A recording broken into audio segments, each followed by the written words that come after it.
okay logically, but the real root of the word shtus is not negative. The root of the word shtus is deviate. And any kind of deviation from something which is logical is considered shtus. That means it's foolish.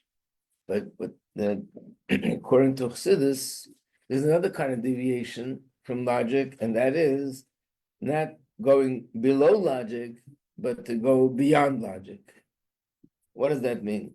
Okay, let's do this piece over from page 80. So in Basi Legani, Ois Hey, the Hebrew English edition, 81, page 81. When we talk about Hashem's infinite light, it says in the Zohar, Leis machshava tvisa beklal. There's no thought that can grasp him. When he says thought, he means intellect. That Hashem is above and transcends the realm of understanding and logic. The kol hasaga, any level of logic, any level of comprehension, gamma yesen nailis, even something which is very high. Like the example we learned about Shlomo HaMelech, that he understood things on such a deep, abstract level, that not only that he needed a mushal to explain what he understood, but he needed 3,000 mashalim. Each one was a mushal to explain a deeper layer of understanding, and up to 3,000 levels of depth in his wisdom. So even though it's so much greater than the wisdom we have, but it's still within the realm of wisdom. It's still in that category of logic and wisdom. But then there's something which is called the Maila Migeder Hasaga, which means it's totally beyond and out of the realm of wisdom altogether. It's not in the realm of wisdom.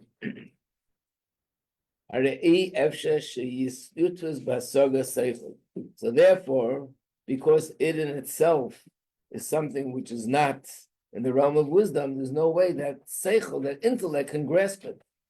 And when we say no intellect, it means not human intellect, and not the intellect of a malach, of an angel, of the intellect of a soul, or any kind of spiritual being. No intellect can grasp Hashem because it's beyond intellect. I explained this yesterday, at least we began to say that there are some opinions, and especially opinions of those that are, study of the greatness of Hashem, but not from the perspective of Kabbalah Chassidus. So to them, it comes out that the essence of Hashem is really the highest point of intellect, of logic, of wisdom that can possibly exist. And he's the source of all wisdom, and therefore he's the source of the entire creation and everything in creation. But we can't relate to something, say, that's beyond, say, one of the reasons why it says in Chassidus and Kabbalah that this is not the case is because logic means that this is finite. There are rules to logic. And therefore, if this is something which is connected to logic, no matter how deep the logic is, but in logic, there are rules. Something, if it makes sense, it doesn't make sense. And therefore, in fact, I think it's brought down in the Rambam, there's certain basic principles that they themselves are like the basic principles, almost like axioms of logic, that all of logic is based on these basic principles. For example, that a son cannot be older than his father. That makes sense? Yes. Has to be. A son can't be older than his father. So this brings us to a discussion that's found amongst Torah authorities about, in Hebrew it's called Nimna HaNimnois, which means, could Hashem do the impossible? What does it mean, the impossible? Of course he could. He's infinite. He can do everything. He can do anything. He performs miracles. But we're talking about a specific kind of miracle. For example, could Hashem have an elephant pass through the hole of a needle head? Of course, because of everything. But there's two ways you can make this miracle happen. One way is that the elephant becomes as thin as a thread and miraculously survives. The other way is that the hole in the needle head gets wide and miraculously doesn't break and the elephant goes through. Yeah. Is there a third option where neither change, but somehow, but it's still? That's where I'm getting to, yeah. Then there's a third option. Is it possible for the third possibility? The elephant does not get smaller, needle head doesn't get bigger, the hole doesn't get bigger, and could the elephant go through that needle head? So there's those that say that's just like babbling. It doesn't make any sense. Can be. How can an elephant go through a little hole the size of a needle head? But Hashem can do everything, but this is something which doesn't make any sense. It's just a contradiction of words. So the Ramban, for example, says, no, that's not true. Hashem could make such a miracle also. And one of his proofs are because there was such a miracle in the Beis Hamikdash. In the Beis Hamikdash, in the Holy of Holies, just to put it on the board, so we know the Kodesh HaKadoshim, which is the holiest place in the Beis Hamikdash. I don't know if I have the measurements right, but let's assume these are the measurements. That basically from here, this was 20 amas. That was the measurement. This is 20 over here. Inside was the Aron, the ark that had the luchas inside. Again, I don't remember the measurements. I have to leave it up. But whatever the measurements were, let's say it was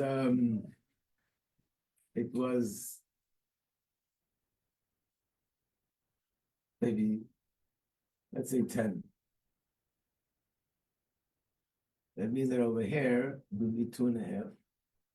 And over here, 2.5. You have 10 and 5, that's 15. Okay, that's good. I should really look it up.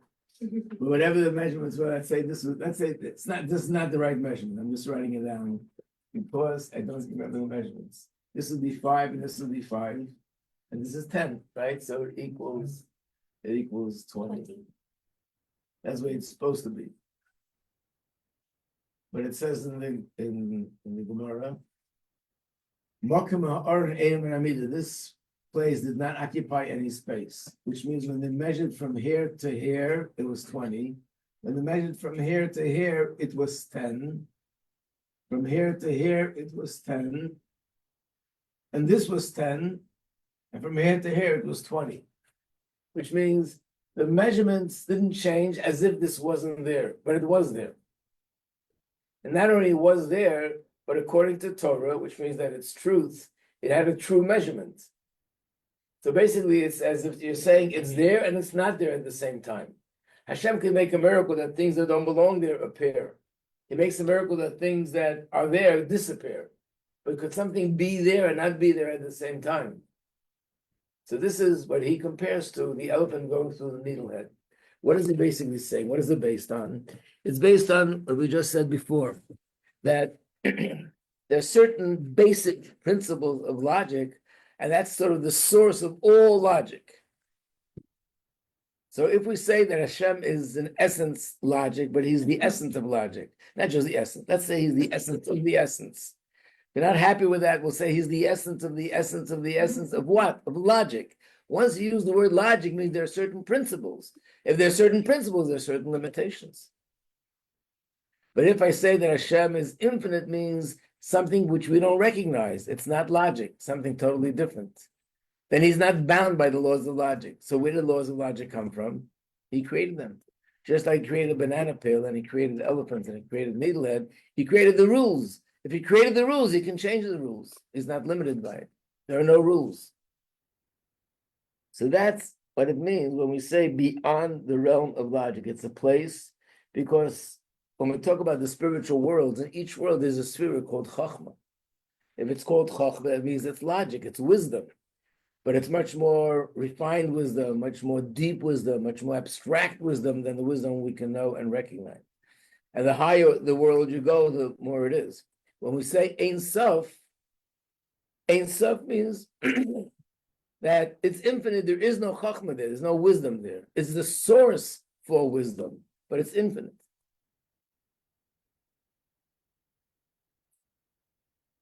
So therefore, when we come to the example we gave yesterday, chukim, Hashem gives us certain commandments which we can't understand. So the ordinary approach to that would be, I can't understand, but Hashem knows the reason. For sure, He knows the reason. But this is a different approach. Not Hashem knows the reason. It's not based on reason altogether. It's because it's something which is from a different realm, a different place that's not related to reason.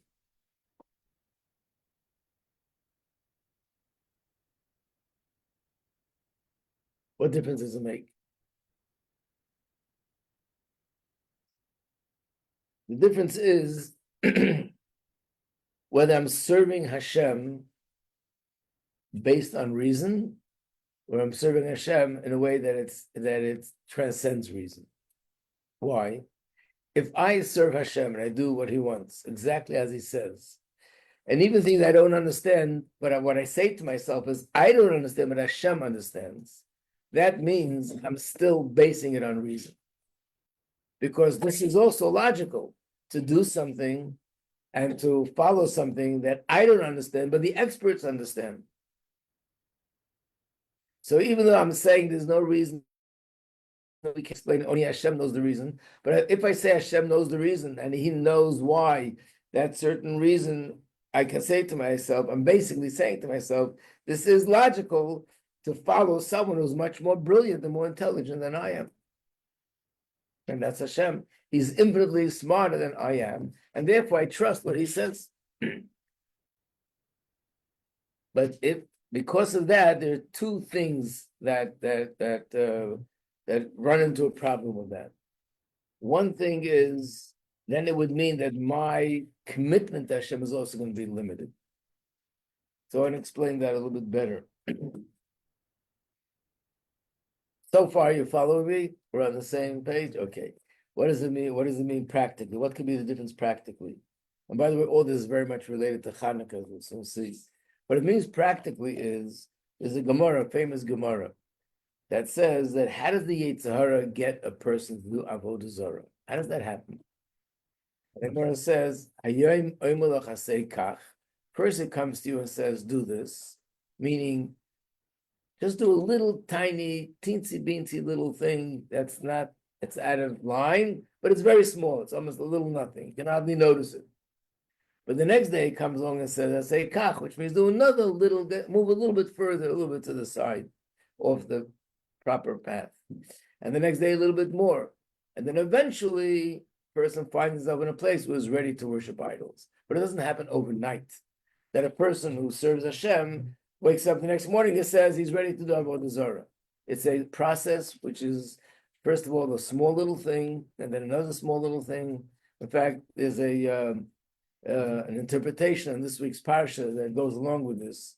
This week's parsha says that Paro had a dream: 7 bad cows and 7 good cows. So one of the ways that this dream is interpreted, that the 7 bad cows represent the Yetzer Hara, 7 good cows represent the Yetzer Tov. And what does it say? They saw the 7 bad cows come up from behind, and then they were standing near the 7 good cows, and then they swallowed them and they ate them up. So he says, first the Yetzer Hara comes and he stands behind you. He basically says, I know you're the boss, you're in charge. Let me just come in. I want to be a guest there just for one night. Before you know it, he's right next to you. Like all of a sudden, he became your partner. He's a partner and he owns this place just like you. And before you know it, he swallows you up. That's this word, that it's peace, slowly. So the Rebbe often repeats something that the Fried Rebbe said, that there's a much deeper explanation to this. Not the Yetzer Hara comes and says, do an Avera, and a little tiny Avera. No, he actually comes and says, do a mitzvah. So why would the Yetzer Hara come and do a mitzvah? He comes and says, do the mitzvah, and do it because it really makes sense, because this is reason, and it does make sense. So what's wrong with that? Don't worry. He has a strategy. He comes tomorrow and says, do this mitzvah. Do another mitzvah. And also, this makes so much sense because this and this. What happens is he gets me conditioned to connect each mitzvah to a reason, a logical reason. And I become conditioned that everything has to make sense. And then when something comes up which I don't understand, there's a little bit of a blockage in my accepting it. And eventually that could lead to a person to do avodah zarah. In other words, there are different things in life that come up, a lot of different tests in life that come up. And when there's a test, our vision, our judgment, our understanding gets a little bit shaken up, a little bit distorted. So if a person's approach is, it is something which is just a absolute commitment, no logic involved, I just do what Hashem wants, you can't go wrong. But if a person's observance and connection is based on logic, and everything they do, they need the logical understanding to register in their head. Therefore, when it comes to something which is going to be a big test, and they can't understand why is Hashem doing this, or why this has to be this way or that way, then they will not have the strength to stand strong, because everything is based on logic. And here, they don't see the logic, and there's a very strong force that's pulling him in one direction or another, because he's going to lose a lot of money or gain a lot of money or something which doesn't allow his seichel to think in a straight way. But if it's not based on seichel, then the fact that I can't understand won't interfere with my commitment. So this is a new understanding in the concept of chukim, that those mitzvahs which we can't understand, it doesn't only mean that I can't understand, but Hashem can understand. It means it's not understandable to begin with. It's from a different realm. And that's what it means when David HaMelech said, Behemoth Yisi Imach, he said, I'm like a behemoth, which means just like a behemoth can't understand Hashem because it's not possible, doesn't have the tools. So too, we can't understand Hashem, and we don't grasp Hashem. And in fact, when I recognize that, and I'm devoted and dedicated to Hashem because I realize that He's above the realm of intellect and logic, that's the total bittul. As long as I'm approaching Hashem with logic, I can get lost. And that's why it's called shtus, because here we've deviated, which means we're transcending, we're not following logic. We're going beyond logic. A person who does Naveira is also not following logic because they're hurting themselves and they're hurting their family, but they're not following logic. Lamata mitamadas. And this is called Lamayla mitamadas, going above and beyond logic. Let's look at page 84. You find a term in the Torah, in the Nevi'im, in the prophets, where someone refers to the Navi with the word Meshuga.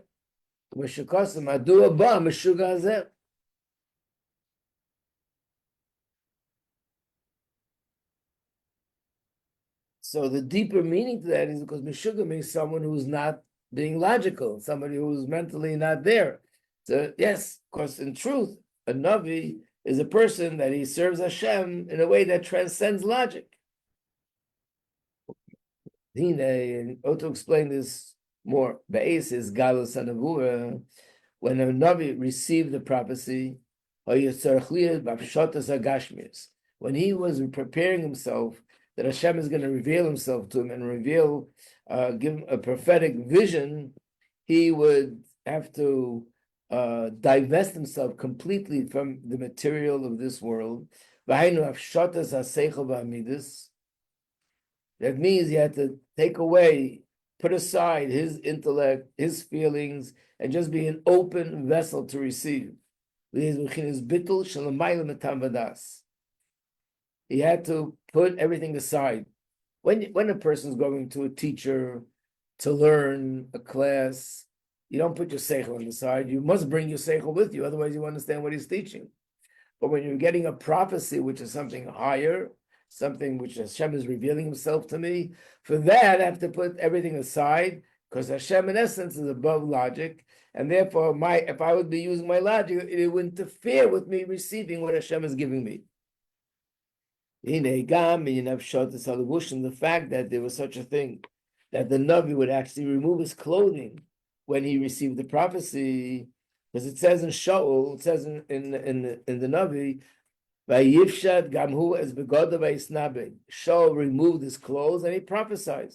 What does removing clothes have to do with prophesying? Halavushim boim etzadchet etzadas. Where did clothes come from? How did it originate? So we have a story in the Chumash, how it originated. Hashem created Adam and Chava, and initially they didn't have clothes, but then they ate from the Eitz Hadas, and after that they had clothes.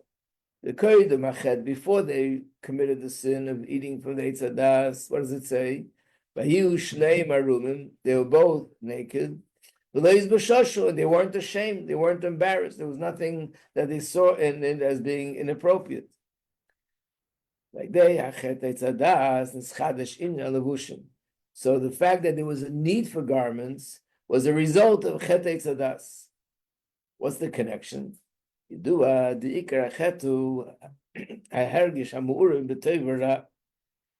Chet Eitzadas is that what does it say? It's a tree that has it good and bad. Eitzadas, you know, good and bad. In other words, it makes a person have a mixture of good and bad. What was before that? Before that, there was no bad. Now we know that in Chassidus, bad doesn't necessarily mean evil, but bad means a sense of separateness and independence of Hashem, which means that Adam and Chava, when they were first created, godliness was totally revealed, and everything they saw as a manifestation of Hashem. So the tree was one manifestation of Hashem, and animals was another manifestation of Hashem. The sun was a different manifestation of Hashem, and the moon was another manifestation of Hashem. So therefore, everything they saw it from that perspective. They didn't see it the way we see it as something which has its own identity, and we have to teach ourselves and we have to meditate to understand that ultimately the sun was created by Hashem, but the sun is what I see. They saw the sun to begin with as a manifestation of Hashem.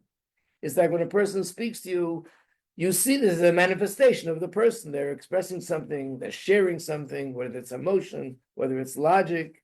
It's not that you see the words they're saying as a separate entity, then you say, I must connect these words to the person. That's not a normal way of thinking. You see, lichatchila, to begin with, this person is now sharing intellect with me or sharing emotion with me. So everything they looked around, they saw as an extension of Hashem, which means when they looked at themselves, at their own bodies or each other bodies, they only saw it as an extension of Hashem. They saw the godliness in it, or the godly purpose in it. They didn't see it as something separate, which could lead to Yetzer Hara. So therefore, there was no need. That means what came to them as something new was this feeling, this sense of separateness from Hashem. So it doesn't necessarily mean a sense of evil, but it means a sense of my own intellect, my own feelings. When I say my own, it means something which is separate from godliness. And therefore, based on the Nevuah, at the time of the prophecy, he had to remove these clothes, which are a product of, they're a result of this feeling of separateness. Physically, they removed the clothing. But really, there was something going on here which was more figuratively and spiritually. They were divesting themselves of their sense of separateness intellectually and emotionally. And they were opening themselves up completely to Hashem. Like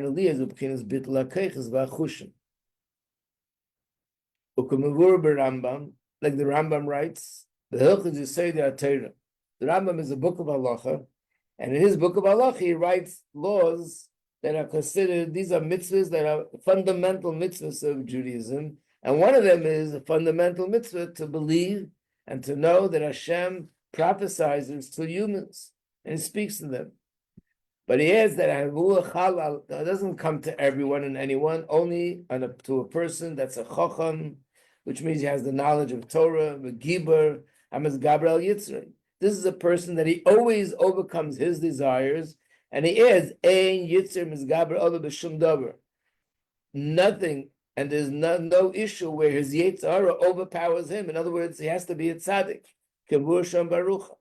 So therefore, when he receives a prophecy, at that moment, he puts aside and dismisses himself, removes himself from any kind of personal feeling or thoughts or anything which has to do with him, independent as an individual, and just is open to receive Hashem's prophecy. So how does this relate to what we learned before about what Rabbi Yehuda Bar Ilah, what Rabbi Shmuel Bar Yitzchak used to do by a wedding? It means that he observed this mitzvah to a point which is above logic, which means his commitment to Hashem was such that he did something. That's what happened when others looked at what he was doing, dancing at a wedding and juggling, and he's such a great sage. They felt embarrassed, which means it so much didn't make sense. It so much was illogical, even though they all knew the greatness of the mitzvah to make a chassan and kala happy. Everybody knew that. And he was the great sages, so they surely knew it. But they felt that for a person like that, it was inappropriate.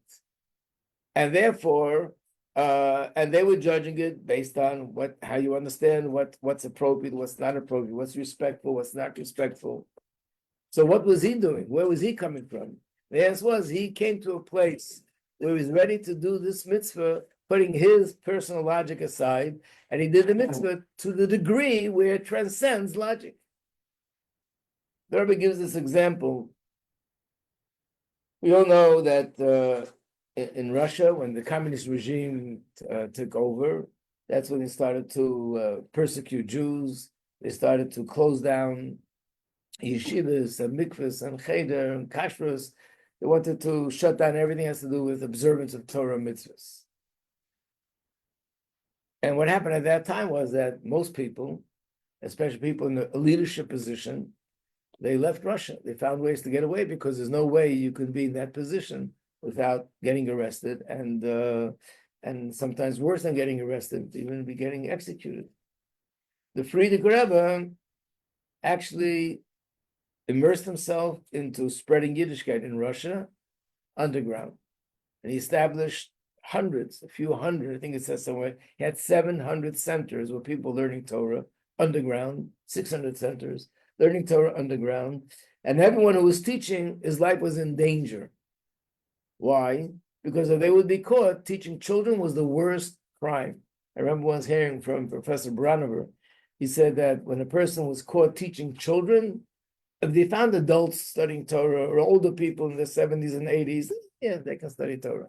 But they knew that the future of Judaism are the children. So if children were studying Torah, that was the worst crime you can do. And they could, without even a trial, they could just shoot the person down.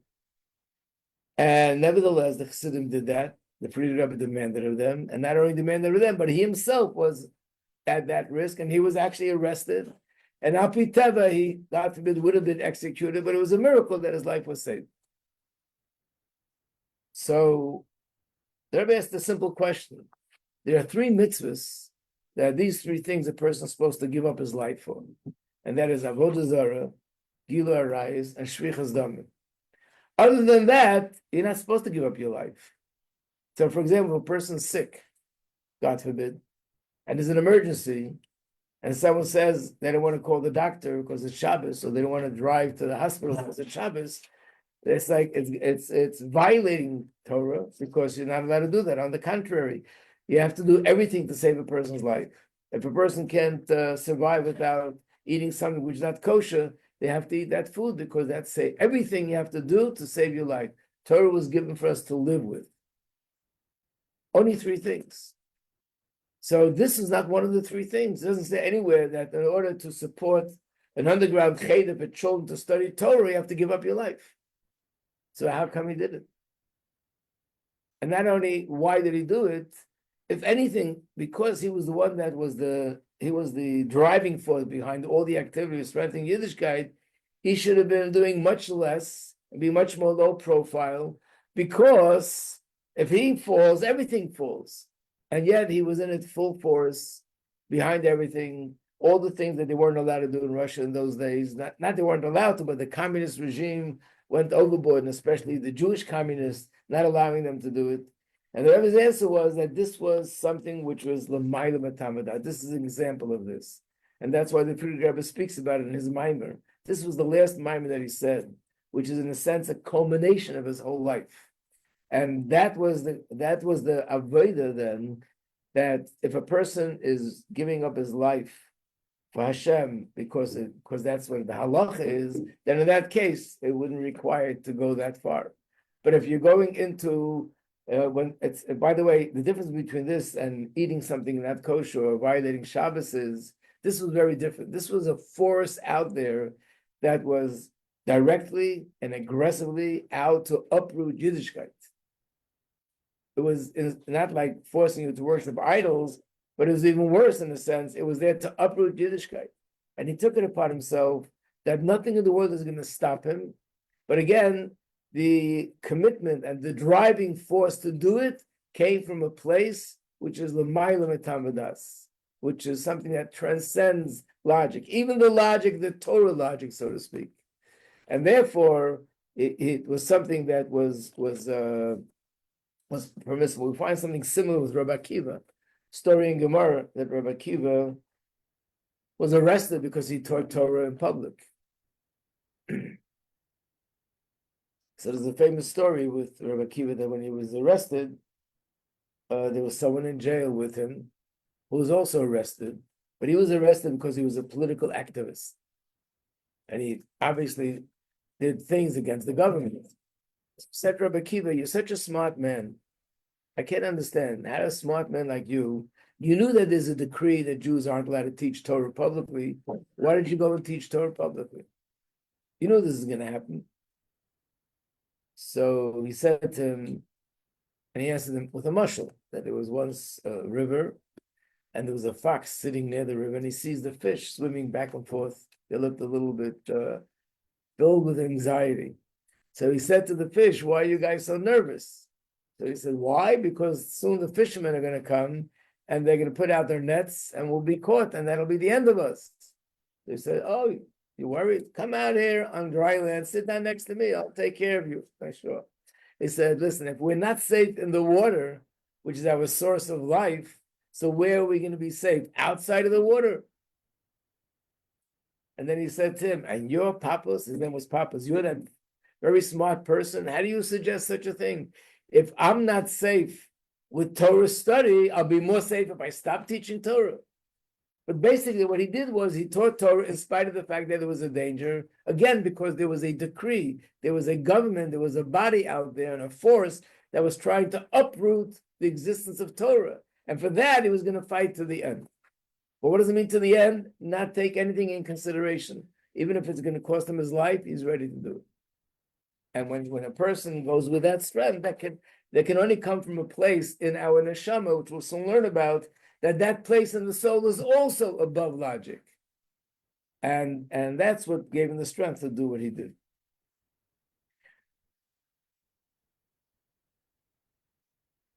That's why this is called shtus. It's a deviation. It's moving away from seichel, from intellect, and from logic. So now he's going back to conclude what he began in the beginning, and especially what he began in the beginning of the Maimer.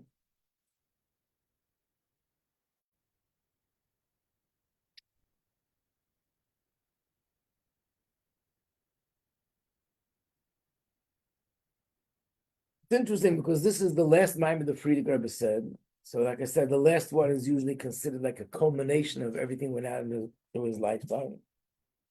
It's also the first Maimer that the Rebbe gave was also based on this. And to a certain extent, what the Rebbe introduced in the world is also shtus, the Kedusha. Why am I saying shtus, the Kedusha? Because, again, just like then, people were saying it's an embarrassment. Same thing happened with the Rebbe. Let's say when the Rebbe came out with Mivtza Tefillin, go out in the street and ask people to put on tefillin. Unheard of. Who puts on tefillin in the middle of the street? Tefillin you put on a shoe, take a talus, sit down by a table, and you daven. What do you mean? And first of all, what's tefillin? You got to daven. You got to do the whole daven. You just put on tefillin. It's hard for you to even imagine because it's so common today. But in 1967, when the Rebbe came out with this niftzah, with this campaign, there were so many complaints. And the Rebbe, one time before sat down, answered question by question. And later, it's published in the Sichos, one of the volumes, the different questions. Some said it's inappropriate, some said you're not even allowed to, all sorts of questions that people had. But it was clear that when no one understands it, it's because it's something that's really out of the norm. When they ever made like Ba'oma parades, again, it's unheard of. Jews don't march in the streets.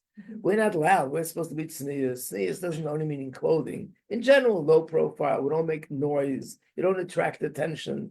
And this idea of going through the streets with music and making noise, a mitzvah tank, all these things were so foreign to people. And just like when I told you the other day that Rebbe came out to teach the rest of the world the 7 mitzvahs b'nei Noach. Almost anything that Rebbe came out with, eyebrows came up immediately. Who ever heard of this? This was never done before. The Rebbe speaking to women, giving out kontresim, a tanya to all the women, little girls, little babies, little infants. Which Rebbe ever did that? Everything was like so different. And there's an explanation why in our generation we need this avodah of something which is beyond the realm of logic. It's something which comes from a higher place and a deeper place. And maybe we'll get a little bit further down, I'll explain it more, but what he's saying so far is, if it's beyond the realm of logic, it's the deepest level of bittul. If I have bittul to Hashem, but my bittul is based on logic, because I understand that I should have bittul, then to a certain extent, it's not total bittul. It's because I understand have bittul. But bittul that comes from a place which is beyond logic, that's the ultimate bittul. So he goes back to when he started in the beginning of the Maimah, why the wood of the Mishkan was made out of atzei shittim. So the Yesh Aveda Mishkan, page 88.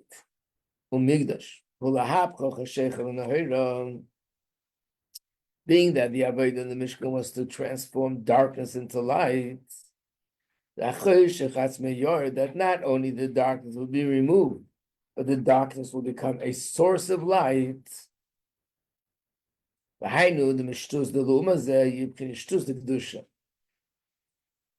In context of this mimer, it means that if a person is conducting himself in a way where he's following shtus, the klipa, in other words, acting in a way which is not logical, turn that around and to do things which are not logical, but in a way which is kedusha.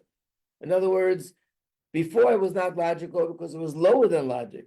And now I'm turning that around and using that sort of approach of not deviating from logic, but by going beyond logic. And that's why the Mishkan was made up of these trees, this wood, which is called atzei shittim.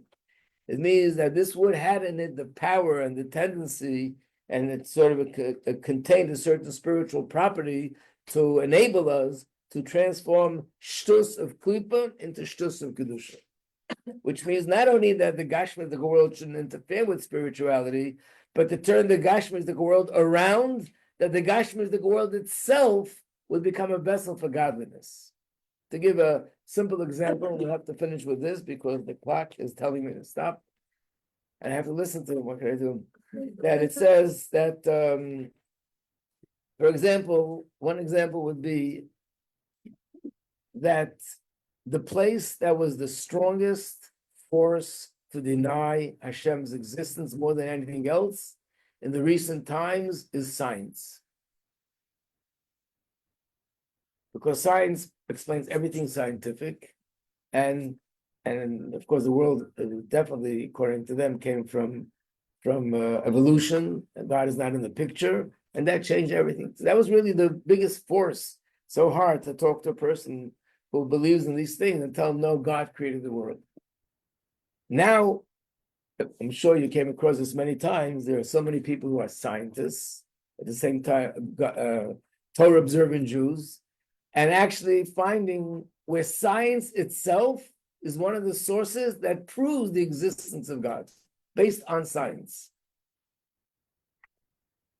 And if you don't remember, I can give out those sheets again and show you where it is. But based on science, which means the more you study science, if you're looking for the emes, you will find that science itself could be the source to prove that Hashem must be there. And what does that mean? You're turning darkness into light. The same thing which was before, that was what turned people away from Hashem. Now this could be something that turns people on to Hashem. And many other things. But in general, it means that the Gashmistic world, our goal is not to get rid of it, ignore it, dismiss it, reject it. Our goal is to take it and use it and turn it around to make it into Kedusha. And that's what, that's a shittim is, shtus, the klipa becomes shtus of Kedusha. Okay, I still want to explain how it's connected specifically to the wedding and how it's also connected specifically to our generation and to the previous generation. To be continued. You're welcome. Next week we'll learn a little bit more about Hanukkah. So this we're going to start that yet. We'll do that next week. Okay.